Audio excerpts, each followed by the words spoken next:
Bon matin, gens du Québec. Bon après-midi, gens d'Europe. Bienvenue à cette émission quotidienne Les Voix du Cœur.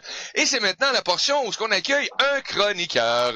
Et j'ai le plaisir d'accueillir mon ami Goulven Bazir pour cette excellente chronique Cohabiter avec la nature. Et aujourd'hui, Goulven, on continue sur les serres d'abondance et on va parler plus les prix de conception, etc. Bon matin, Goulven. Bon matin Mario, bon matin à chacun, bonjour d'être là. Merci d'être présent aujourd'hui, de nous écouter, d'être dans votre enthousiasme, à se dire oui ça y est, je vais peut-être faire rentrer du soleil dans ma maison et c'est pour ça que vous êtes présents à écouter cette émission. Et on va parler plus, oui, il y a un effectivement. petit écho qui nous fait oui, on est bien là, le son fonctionne, c'est parfait, on est bien en direct. On est en direct, on vient d'avoir la preuve. Ça marche, nickel. Allez, écoute merci. Mario, je remarque que tu es dehors, je vois que tu profites déjà par toi-même du soleil, ça fait vraiment plaisir. Hey, écoute Goulven, j'ai eu cette idée-là la semaine passée. J'ai eu du temps un petit peu parce que bon, les dents, etc., tout le kit. Donc j'ai décidé que ma plateforme que j'avais ici à l'extérieur depuis quelques années déjà, je l'ai transformée en un beau petit studio de diffusion extérieure pour vous accueillir les chroniqueurs quand il fait beau comme ce matin. Cet hiver, Parfait. on fera pas ça. Si, sous 2 mètres de neige, ça passe. J'en ferai une cet hiver, Goulven, promis avec toi, avec cohabiter avec la nature.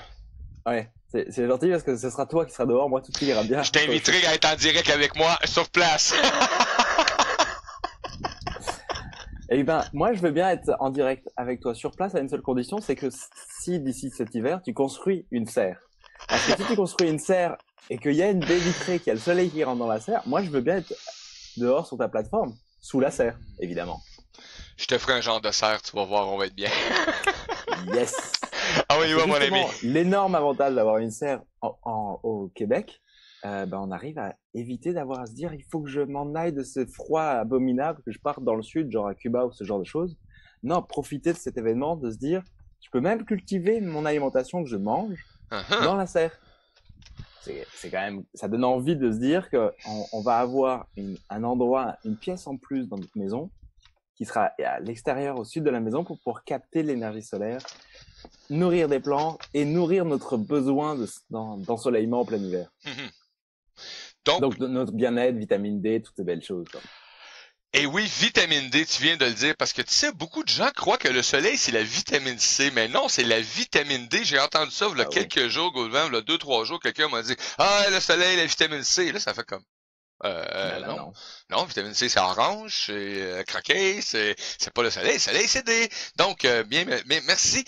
Merci de cette belle communication et de rappeler que la vitamine D, c'est le soleil. C'est le soleil!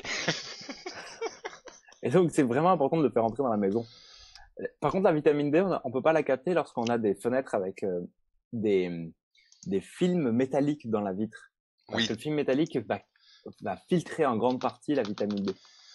Tandis que quand on met une serre et qu'on veut absolument nourrir les plantes du soleil du plus possible, et ben en général, on va faire passer les rayons de soleil à travers des fenêtres à travers des vitres qui vont pas avoir de film métallique. Comme ça, on va s'assurer d'avoir un maximum d'ensoleillement parce que les plantes vont adorer ça. Et souvent, on me demande, mais c'est quoi la température qu'il va faire dans une serre en hiver, même au Québec, quand il fait moins 25 dehors? Ben écoutez, il va faire la même bonne température qu'est-ce qu'il faut pour pouvoir faire baigner son enfant dans une piscine comme en été.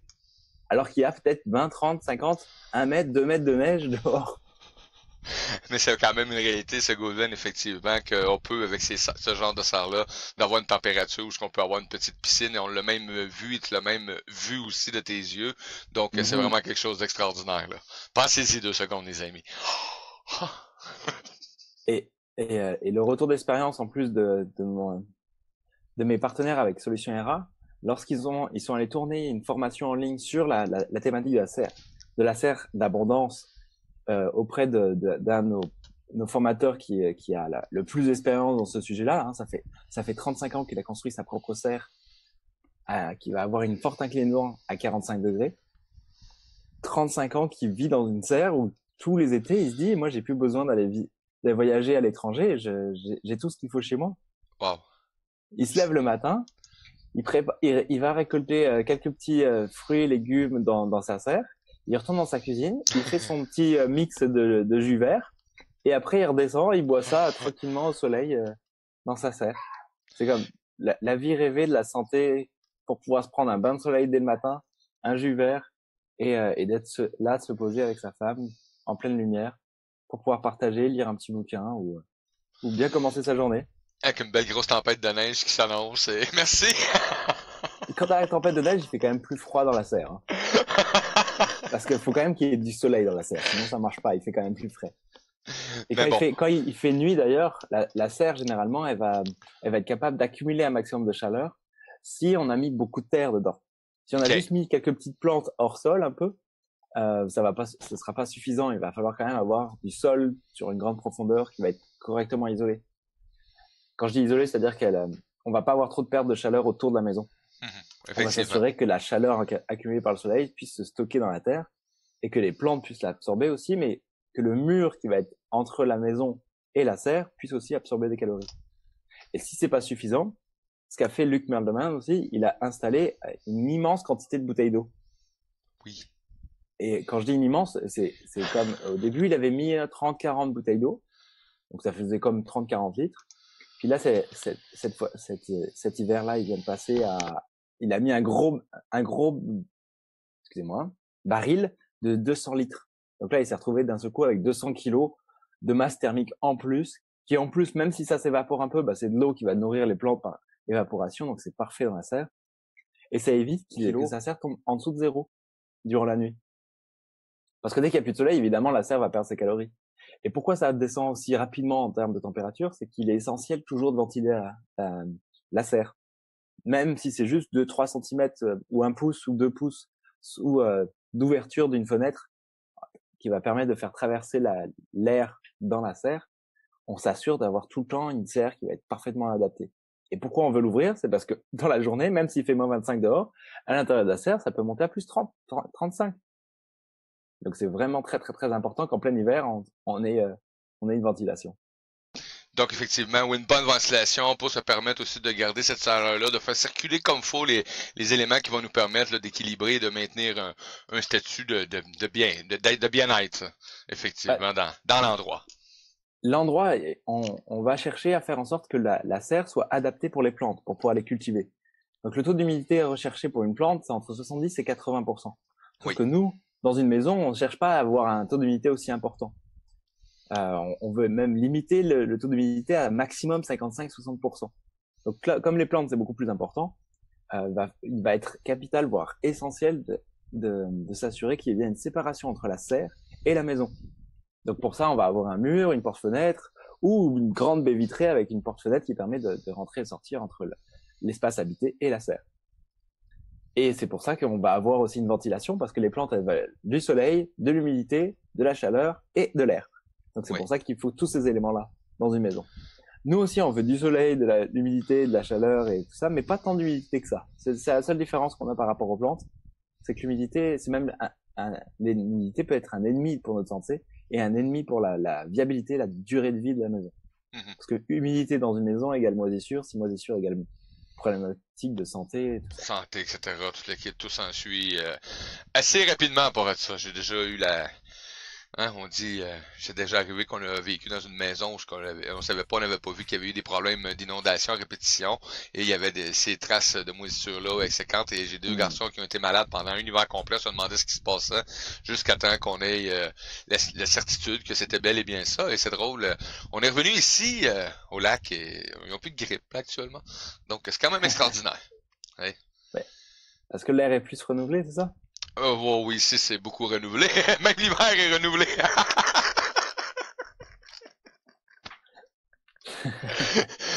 Circule très bien l'air ici. Il y a toujours des... Oh. Donc, et là, Goulven, on parle de serre d'abondance. Et moi, j'aime quand on dit serre d'abondance parce que quelque part, ça amène justement le côté... le mot abondance, hein, bien entendu, qu'on peut par ce phénomène-là, par cette serre-là, ben, utiliser, bon, et de un, la chaleur qu'on va créer, et de deux, les aliments qu'on va y produire, et le bien-être qu'on va pouvoir se créer aussi en étant installé sur place. Mais, tout ça, c'est bien beau, amener tous les produits, les solutions techniques, etc., le kit, mais ça coûte de quoi, là, commencer une serre de même, Goulven, là? Moi, je peux pas commencer demain matin en disant, je fais une serre sans avoir. Ben, premièrement, il faut que je te fasse venir, hein, pour examiner l'emplacement comme faut, pour étudier ça. Puis après ça, ben dire, on va établir un plan de fonctionnement et les prix d'installation. Exact. Écoute, pour avoir une serre qui va faire, si on parle en mesure québécoise, à peu près 16 par 26 pieds, eh ben, on peut avoir un budget, si tu l'as fait construire, de 20 à 30 000 $. Si c'est toi qui l'as construit et que tu récupères les matériaux, et la matière première qui coûte le plus cher, ça va être les fenêtres. Donc les fenêtres à double vitrage de préférence, sans fil métallique. Et on va prendre deux hauteurs, comme les portes patios ou les portes-fenêtres, les grandes portes-fenêtres coulissantes, là, qu'on va retrouver même en France. Donc 20 à 30 000 $, ça va faire du 15 000 à 25 000 €. Hein. Et ben, on peut retrouver ce type de fenêtres quand les constructeurs ils ont eu un retour de commande. On peut les constructeurs de fenêtres, quand ils ont un retour de commande et qu'ils n'arrivent pas à revendre ces mêmes fenêtres-là, il suffit d'enlever la menuiserie et de garder uniquement la structure fenêtre avec la vitre, quoi, la double vitrage. Et de mettre ces doubles vitrages-là dans la maison. Et là, si c'est toi qui le construis, on peut s'en sortir pour du 10 à 15 000 $. Donc du 8 à 13 000 €. Oui, effectivement. Et Goulven, juste pour intervenir comme ça ici, on a un ami, Mathieu Leclerc, qui vient de laisser un commentaire sur la vidéo. Ouais, je suis en train de faire le certificat en design de bâtiment. Écolo par Solution ERA, c'est vraiment une belle équipe. Merci Mathieu de ce beau commentaire. Et je te dis ben à la prochaine mon ami parce que il vient de la magnifique région de Rawdon aussi. Donc salut Mathieu, donc qui est en train de suivre la formation Solution ERA. Merveilleux. Merci Mathieu, merci beaucoup de ce petit retour là, ça fait plaisir. Si tu as une question, profite-en aussi en écoutant l'émission.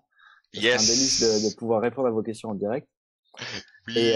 Et donc pour pouvoir continuer un peu sur ce type de budget, écoute, moi ce que j'ai observé aussi, c'est que quand on veut construire une maison, on a en général un budget qui varie entre 100, si on est autoconstructeur, à 200 $ le pied carré. Ce qui veut strictement rien dire en mètre carré. Je vais vous la faire en mètre carré. Ça correspond à du 1100 $ le mètre carré à 1800 $ le mètre carré au Québec. On n'a pas le même type de tarif en France. En France, on peut s'en sortir même avec un constructeur aux alentours de 100 €, 100 € le mètre carré.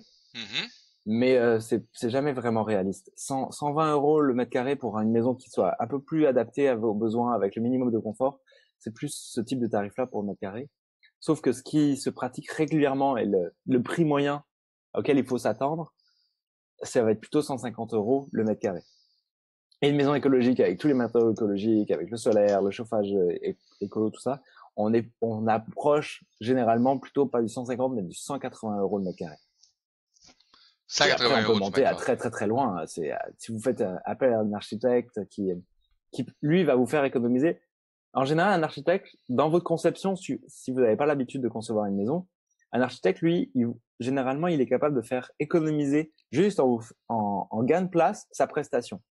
Oui. Comme un mètre carré vaut 1000 à 1500 €, parce que là, je viens de dire 150 € le mètre carré. Ah, excusez-moi. On la refait là, parce que c'est quand même vraiment important ce que je viens de dire. Rewind. Le mètre carré, c'est plutôt 1100 € le mètre carré. Donc on est quasiment dans le même type de tarif que les dollars canadiens, et c'est pas 150, c'est juste plutôt 1500 € le mètre carré. Ce qui fait que quand vous avez 2 mètres carrés, ça fait 3000 €. Donc une prestation d'architecte, on est entre 3000 et 8000 € la prestation. Donc s'il est capable de vous faire économiser 4 mètres carrés, vous avez économisé 6000 € sur votre surface. Et la maison sera mieux agencée, elle sera plus adaptée aux besoins du terrain. Il y aura toute la prestation pour pouvoir aller déposer le permis de construire. Enfin, il y aura tout le processus qui est quand même très intéressant et important d'avoir à passer par un cabinet d'architecture ou avec un dessinateur ou avec un architecte pour pouvoir s'assurer du processus qui se passe correctement. Et là, on se dit, OK, donc si c'est 1500 euros le mètre carré plus une serre, où il va falloir que je sorte 8 à 12 000 euros de plus, c'est tout ça, ça a des coûts. C'est vrai que ça peut être un fort investissement. Mais on conçoit bien que quand on fait une maison, c'est pas pour 5 ans, 10 ans. C'est quand même plutôt sur une vision à minima de 20 ans, 30, 40, 50 ans même, voire même plusieurs générations. En tout cas, c'est comme ça que concevaient l'ensemble des constructeurs. Avant les 1980, là, quasiment tout le monde construisait comme ça. C'est vrai, avant c'était fait pour être, en tout cas, rester en place pendant quelques décennies. Maintenant, est-ce qu'on peut dire qu'on a une construction jetable? Non, on n'a pas une construction jetable. On a une construction rapide qui ne prend pas en compte la viabilité dans le plan, basée sur une conception du bâtiment où l'énergie pour pouvoir la chauffer ne coûte rien. C'est ça qui a été conçu dans la grande majorité du monde occidental, en tout cas, parce que j'ai pas visité toutes les parties du monde là. Mais dans le monde occidental, donc on va dire l'Amérique du Nord et l'Europe un peu plus du Nord, hein, entre le nord de l'Italie, le nord de l'Espagne et tout ce qu'il y a au-dessus, France, et Allemagne, Angleterre et compagnie. Ça, c'est certain qu'on a généralement conçu des bâtiments qui sont basés sur l'énergie peu chère, sauf qu'aujourd'hui, elle est devenue chère. Et encore, elle n'est pas encore très très chère par rapport à la réalité de ce que ça coûte, puisqu'elle est subventionnée par vos taxes, par vos impôts. Donc, merci de payer des impôts, ça vous permet de payer une énergie moins chère.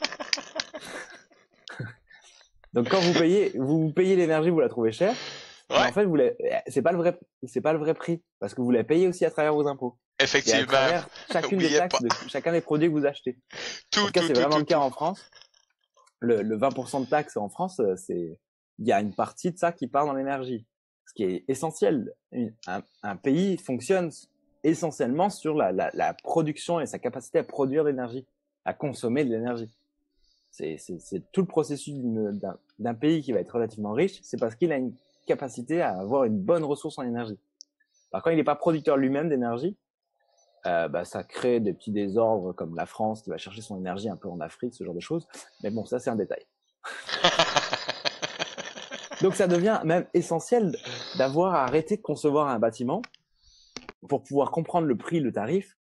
C'est se dire, ok, c'est quoi ma responsabilité à moi de me dire si je conçois une maison où cette maison, elle a tendance à aller puiser l'énergie d'un côté, à aller puiser de l'eau d'énergie de l'autre bord, assez éloigné de ma maison, et aller puiser l'alimentation, elle est assez loin de la maison, on se rend compte qu'on a répondu à nos trois besoins essentiels. Avoir un abri pour soi, de l'énergie, du chauffage, du confort, avoir de l'eau pour pouvoir se laver et pouvoir boire et cuisiner, et avoir de l'alimentation pour pouvoir se nourrir.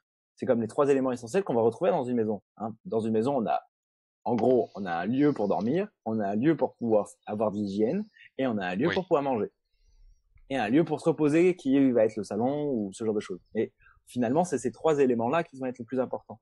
Et ces trois éléments-là, pour avoir du confort quand on dort, avoir de l'eau et de l'alimentation, on se rend bien compte que si on est capable de tout produire en autonomie chez soi, ben là, on n'est plus, on se responsabilise et on arrête d'aller épuiser et de créer des désordres, voire même de la guerre à l'extérieur de notre besoin local dans notre maison. Alors parfois, on va quand même encore avoir des besoins, mais on peut essayer de se débrouiller avec nos voisins autour de nous. Et c'est là où ça peut être intéressant d'avoir créé une communauté. Donc, produire sa serre chez soi, ça devient vraiment important. Parce que construire une serre pour pouvoir produire son alimentation chez soi, c'est peut-être répondre à 10, 15, 20, 30, 50% de son alimentation. En tout cas, à minima en hiver. Oui. Et si vous produisez beaucoup d'une certaine type de plante et que votre voisin d'une autre type de plante, ça vous permet de faire des échanges. Quand vous faites des échanges, vous êtes dans la relation humaine, vous vivez dans une communauté qui est cohérente. Hein. L'être humain étant un être social, c'est indispensable qu'il puisse entretenir des relations avec les autres humains. Donc, c'est pour ça que d'ailleurs, plus de 51% de la population mondiale se retrouve dans les villes. C'est qu'il y a comme un besoin, oui, de travail, mais il y a aussi un besoin de se retrouver ensemble. Donc, c'est quelque chose qui est en train d'émerger de plus en plus, en tout cas. Oui, effectivement. Et ça permet, comme tu disais tantôt, ben, si toi tu cultives un peu plus de quelque chose, ben, ça te permet peut-être d'aller échanger ça justement contre d'autres services ou d'autres aliments. Donc, ça permet cette proximité-là aussi de collaboration et d'être bienveillant envers les autres aussi en même temps parce que ça devient un bel échange productif et agréable à mettre en place. Oui, effectivement. Donc, il faut créer des beaux réseaux comme ça de distribution et d'accompagnement aussi parce que ça peut être très utile. On parle d'alimentation, de la SAG ou le vin, mais ça peut être un échange d'un service autre aussi qui est pas alimentaire, hein, mais qui est autre Tout à chose. fait. On parle de construction ici, ça peut être quelqu'un qui a de l'expérience ou qui a des matériaux que tu vas avoir le besoin dans un futur, bon, etc. Donc, vérifiez les amis, vérifiez toutes les possibilités qui s'offrent à vous, c'est vraiment extraordinaire. Écoute, pour pouvoir continuer un petit peu juste sur la thématique de l'importance d'avoir cette maison qui soit capable de produire sa propre alimentation, comment produire de l'eau? Ben, l'eau, généralement, on peut la capter naturellement lorsqu'il se met à pleuvoir. Et quand il Oui. pleut, ben, on va faire en sorte d'avoir une toiture qui va être suffisamment saine pour que toute l'eau de pluie qui va s'écouler puisse rentrer et tomber dans une je te vois dire bonjour, mais t'as comme plus le micro. Oui, est-ce que tu es revenu? Oui, t'es revenu, tout va Oh, bien. fiu, parce qu'il a décidé de... Il y avait plus de son. Découpé. Donc, je te disais à l'instant que l'eau, lorsque tu la Oui. récupères sur la toiture, c'est important d'avoir une toiture qui soit suffisamment saine pour pouvoir stocker ensuite cette eau dans un bac, un récipient. Alors, on peut très bien la récupérer dans des euh, bâtiments en ciment, mais on peut le faire aussi avec des grosses citernes en plastique qui vont être des citernes un peu comme des bouteilles d'eau en plastique qui vont être assez performantes en polypropylène, je crois, de Ouais, mémoire, des le type gros de plastique là. barils, des gros Des gros, barils, gros hein. barils, ouais. Parce qu'on arrive à bien gérer quand même. Souvent, on parle de ciment pour pouvoir gérer le pH, mais c'est pas très compliqué de gérer le pH après avec une petite filtration par la suite, OK. même si on a une citerne en plastique. Et l'avantage de la citerne en plastique, c'est que c'est très facile à laver. Alors que le ciment, si ça craque, si c'est ça, c'est pas toujours aussi évident. Un peu plus On a moins d'entretien. tendance à y aller. C'est ça. Euh, donc, il est essentiel de se dire que c'est facile de produire son alimentation, c'est facile de produire son eau. Donc, comment produire son énergie? Eh ben, c'est simple. Il suffit de ne pas la produire. Pour pas la produire, c'est de faire en sorte de concevoir une maison super isolée, bien conçue pour pouvoir capter l'énergie solaire ou s'en protéger en été, et faire en sorte qu'il y ait beaucoup de ventilation pour l'été pour pouvoir surventiler et évacuer la chaleur durant l'été. Et dans l'hiver, de la stocker, l'accumuler et d'en profiter au maximum grâce à la serre quand on va passer de l'espace habité à l'espace serre pour vivre avec ses plantes aussi, même en plein hiver. Et là, on se rend compte que peut-être que le budget qui peut être un petit surinvestissement, si on n'est plus en train à exploiter l'énergie, l'eau et l'alimentation un peu partout autour de soi et de créer en plus des désordres dans les relations humaines, type des guerres pour l'eau, type Mhm. des épuisements de ressources qui vont, je sais pas, aux États-Unis, c'est hallucinant, ils ont tellement vidé tous l'eau du Nevada ou même du Missouri ou plein de grandes rivières très importantes. C'est un pipi maintenant, c'est même plus un immense, c'est quoi rivière? C'est plus gros que la rivière, c'est le fleuve. Le Merci. fleuve. Mais oui, le fleuve Saint-Laurent. Excusez-moi, j'étais comme vous. Eh bien, voilà. Quand on arrive à concevoir cette maison qui n'est plus en train d'exploiter les ressources, on est en train de se dire que oui, j'investis un peu plus cher dans notre maison. Oui, je me responsabilise. Et en plus, je crée des relations avec mes voisins. Mhm. Eh bien là, on peut se dire que oui, produire son alimentation, c'est important d'avoir installé une serre d'abondance chez soi. Et c'est pas pour rien si on parle d'une serre d'abondance, c'est parce que ça devient une abondance de bien-être, de bonheur, de changement de vie. On passe d'un état à un autre état. On est en train de devenir juste un être de lumière puisqu'on est toujours en train de capter de la lumière. Tout simplement. Euh, je- si ça vous intéresse, il existe dans des pays très très froids comme la Norvège, la, il y a un couple de personnes qui ont construit une maison à l'intérieur d'une serre. C'est-à-dire que ils ont fait une immense serre qui est un grand dôme. Et Mario, je t'invite à poster le lien pour que les gens puissent regarder cette petite vidéo. Elle est C'est vraiment parti. magnifique. Alors, ils parlent un peu en norvégien ou en anglais. C'est pas vraiment très important. Ce qui est important, c'est la beauté des images, la beauté de la famille qui est là-dedans. On dirait des petits elfes des bois. Et ils ont des yeux magnifiques en plus. Et complètement, vous allez vous laisser emporter par la magie de ce lieu, d'avoir une serre assez grande pour qu'il y ait une maison à l'intérieur. Ce qui fait Et que wow. tout l'hiver, il va faire super bon, quoi. Et j'ai eu la chance de voir cette vidéo-là, probablement il y a quelques semaines, probablement sur tes pages ou quelque chose du genre. C'est probable. Écoute, j'ai écouté ça et j'ai regardé ma blonde, j'ai dit, ah, on fait une grosse bulle au-dessus de notre maison. J'ai dit, on va être à l'abri pendant toutes les saisons. Alors, en été, ça surchauffe quand même. Hein. Il faut bien concevoir pour pouvoir surventiler et faire en sorte que toute la chaleur qui s'accumule puisse s'évacuer. Sinon, tu cuis sur place. Ah, ça doit être automatique, mais c'est vraiment le concept est extraordinaire. Et wow, il y a des gens qui créent des choses, Goodwin, là, qui sont magiques. Et si vous voulez trouver un entre-deux, moi, je vous invite à suivre la formation de Solutions ERA qui s'appelle Serre d'abondance. Et je t'invite aussi à poster le lien pour que les gens puissent se consulter ça. C'est vraiment un prix abordable pour pouvoir accéder à l'information que Luc Mandelmann offre avec Francis, mon partenaire d'affaires.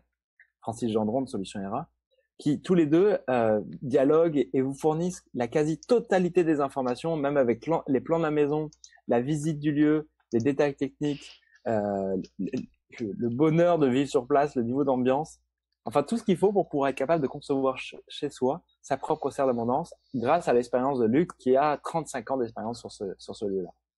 Donc ça c'est vraiment très très adapté la serre de Luc pour des pays qui vont être un peu nordiques comme le Québec ou un peu en montagne en France ou dans le nord de la France. Par contre, dans le sud de la France, il va y avoir trop de soleil. Donc, si vous réécoutez l'émission précédente, oui, vous allez vous rendre compte qu'il va falloir mettre un toit et avoir les vitres plutôt à la verticale. Hein, parce que si on a 45 degrés, vous pouvez, mais il faut quand même mettre un toit qui va protéger pour éviter la surchauffe en plein été. Parce que les plantes, elles vont aimer le soleil, mais vous n'allez pas supporter le surplus de soleil qu'il va y avoir en plein été. Surtout, en tout cas, tout le pourtour méditerranéen, ça va être vraiment important d'avoir à se préserver de ce surplus de chaleur. Donc ça, c'est une première chose. Et la deuxième chose, quand on conçoit une serre, pour revenir là-dessus, c'est toujours la ventilation. Prenez vraiment énormément en compte la ventilation naturelle, hein, en ouvrant des fenêtres ou en ayant des... Il existe même, si vous vous inspirez des Earthships, des solutions avec des fenêtres qui vont s'ouvrir naturellement avec la température. Oui. Le système de mécanisme qui va permettre de faire la rotation va être de la cire d'abeille. Quand la cire d'abeille va arriver à un certain niveau de température, elle va se liquéfier, elle va être très rigide, et pour que la porte-fenêtre en toiture va s'ouvrir, et donc le surplus de chaleur de la serre va pouvoir sortir naturellement. Et dès qu'il va refaire un peu froid, ça se referme, et la cire va se refermer, et donc ça va réisoler toute la fenêtre. Donc pour l'hiver, vous êtes tranquille. Écoute, moi j'ai découvert ce principe-là de cylindre qu'ils appellent avec de la cire fabriquée avec la cire d'abeille, etc. Et depuis que j'ai découvert ça, je regarde le concept et j'ai mis ça de côté pour, même que ce soit le temps, ben j'aimerais avoir vraiment un système hydraulique à la cire d'abeille, tout simplement. Donc c'est quand même extraordinaire. C'est bizarre l'hydraulique, mais je comprends ce que tu veux dire. Ouais, mais c'est ça, c'est parce que vu que ça... OK. Donc, on va y aller avec un système à la cire d'abeille au lieu d'huile hydraulique. Donc, mais effectivement, quand j'ai su cette information-là, j'ai fait comme, wow, c'est extraordinaire parce que tu cherches toujours des solutions qui sont de plus en plus, soit écologiques ou efficaces. Et ça, c'en est une qui a fait ses preuves actuellement, qui fait ses preuves et qui est efficace. C'est quand même cool. Ouais, vraiment. En tout cas, moi, ce que j'aimerais apporter là pour pouvoir un peu terminer, c'est que si vous souhaitez vous construire votre maison ou construire une serre d'abondance ou construire quelque chose dans votre rénovation dans votre maison, moi j'ai donné certains tarifs tout à l'heure par rapport au mètre carré ou au pied carré. Et ben, ça vous permet, en fonction du budget que vous avez ou du budget que vous allez pouvoir aller chercher, de pouvoir identifier quelle est la surface que vous allez pouvoir construire ou rénover ou bâtir. C'est ça qui va faire c'est votre budget qui va définir la surface. Et si vous vous rendez compte que vous avez juste peut-être 20 000 de côté, bah peut-être que dans ces cas-là, c'est plus intéressant d'avoir installé une serre chez vous que d'avoir à construire une nouvelle maison. Sauf si vous arrivez à aller chercher après un crédit à la banque pour pouvoir construire une nouvelle maison. Là, ça peut être important d'avoir à concevoir votre maison dès le début avec une vision où vous construisez votre espace à vous qui est le minimum, genre hygiène, dormir et manger. Puis plus tard, vous ajoutez des pièces en plus qu'on va appeler la maison évolutive et vous prenez en compte dès le début, dès la conception, le fait que vous allez installer une serre, vous allez installer plus tard des panneaux solaires, installer plus tard une autre pièce, installer encore une autre pièce si vous allez construire avec plus d'enfants ou si vous avez déjà plusieurs enfants. Essayez de trouver des astuces pour pouvoir faire en sorte que les pièces soient superposées pour que quand ils grandissent, on puisse construire une pièce plus tard. Si c'est déjà des grands enfants, bah là, il faut aller chercher du budget parce que c'est pas toujours évident. Parce qu'évidemment, le budget, c'est la surface. La surface, effectivement. Donc, c'est possible d'avoir une maison à 100 000 euros qui va faire moins de 170 mètres carrés en France, mais en termes de matériaux de qualité écologique, ça va vous demander beaucoup de travaux, d'investissement, de temps, parce que la majorité des constructeurs ne maîtrisent pas tout ça. Il faut être force de proposition avec eux. Et ils y viennent, hein, ils y viennent par obligation. Il y a tout le monde qui doit y aller. Oui, effectivement. Donc, c'est réalisable, Goulven, et c'est réalisable aussi avec des experts conseils aussi, de la vidéo et de la consultation et de la mise en place. Donc, c'est un travail qui se prépare, les amis, hein. Et Goulven, c'est ce qu'il vient nous dire à chaque semaine, hein, c'est qu'il faut regarder beaucoup de choses. Tu sais, on a commencé, on parlait des sols, etc., tout le kit. Bon, il y a plusieurs choses à observer. Là, on est rendu, bon, là, on a parlé de construction de maisons, de serres d'abondance, mais tout ça se met en place, tout ça s'analyse, tout ça se détaille aussi et demande des expertises aussi. Donc, Goulven qui peut très bien nous répondre à toutes nos questions là-dessus et il peut même aussi vous faire des expertises de sol. En tout cas, hein, on a vu, là, regardez toutes les émissions qu'on a fait là, et si vous comprenez pas quelque chose, allez voir Goulven parce que moi, il y a beaucoup de choses que je suis obligé de me faire répéter souvent. Mais par contre, il y a de l'information que je sais maintenant que je vais arrêter de perdre du temps parce que ça donne rien que je fasse ces recherches-là. J'ai pas l'information nécessaire. Mon ami Goulven, il a, lui, l'information nécessaire. Donc, je vais perdre moins de temps, donc je vais économiser aussi parce que là, moins de perte de temps, ça amène aussi ça amène une économie de sous dans la construction, dans la mise en place.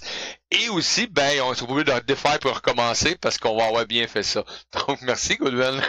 Ouais, je t'en prie. Et puis, même moi, quand j'ai pas l'information, j'ai l'avantage d'être entouré avec l'équipe de Solutionnera et nos professeurs et d'autres contacts que je vais avoir en France qui vont être capables de me donner le complément d'information, si moi directement, parce que je suis comme un généraliste, hein, je suis un peu docteur généraliste de l'habitat. Wow, c'est bon, ça. Quand j'ai pas toutes les performances de la spécificité de certaines choses, je vais aller chercher le spécialiste, la personne en compétence ou avec le grand retour d'expérience pour compléter ma réponse, pour m'assurer que ce que je vous annonce soit appuyé d'expérience, soit appuyé d'une compétence qui soit valorisée. Effectivement. Moi, je trouve ça cool, Goulven, parce que je le sais très bien que dans un avenir proche, j'ai un projet ici et c'est sûr qu'à force d'en parler, à un moment donné, ça va se réaliser parce que l'objectif est là. Donc, la journée où j'ai les moyens de tout mettre ça en tête, parce que moi, j'ai un objectif, c'est faire disparaître ça et recommencer. Donc, la journée où cette solution-là se présente, on va vraiment s'amuser à produire de quoi et j'ai l'intention de filmer tout ce qu'on va faire comme démarche au complet de A à Z parce que c'est quelque chose qui m'intéresse et c'est quelque chose aussi avec les gens qu'on côtoie actuellement qui peut intéresser d'autres personnes. Donc, dans un avenir proche, c'est sûr qu'on procède ici à Turtle Lake Beach, 500 000 au nord de New York, on va procéder. Goulven, c'est toujours un plaisir de te recevoir comme ça avec de l'information de qualité parce qu'il faut le dire à nos amis auditeurs, auditrices, téléspectateurs, téléspectatrices, l'information que Goulven nous transmet, c'est de l'information de qualité et il l'a dit tantôt, hein, un généraliste, mais quand il est pas certain ou qu'il n'y a pas de réponse, il va aller voir quelqu'un qui va nous emmener l'information de qualité. Et je suis content parce que j'ai vu qu'une personne aujourd'hui qui nous a dit qu'il suivait la formation. Mathieu, merci beaucoup d'avoir fait ce commentaire-là. Et viens nous revoir, Mathieu. Je vais communiquer avec aussi après l'émission parce que c'était un ami aussi, donc j'ai fait le saut de voir qu'il participait avec Solution RA une formation. Donc je vais aller faire ma fouine un peu et je vais essayer de l'inviter qui vienne partager son expérience de ce que ça lui apporte. Donc les amis, c'est ouvert, donc gênez-vous pas. Goulven Bazir, vous pouvez le retrouver, vous allez voir hein, sur la diffusion actuellement, vous avez son site web, vous avez aussi sa page Facebook et il y a Solution RA qui est là. Donc gênez-vous pas, vous pouvez facilement rejoindre Goulven Bazir de façon extraordinaire et amicale. Merci Goulven.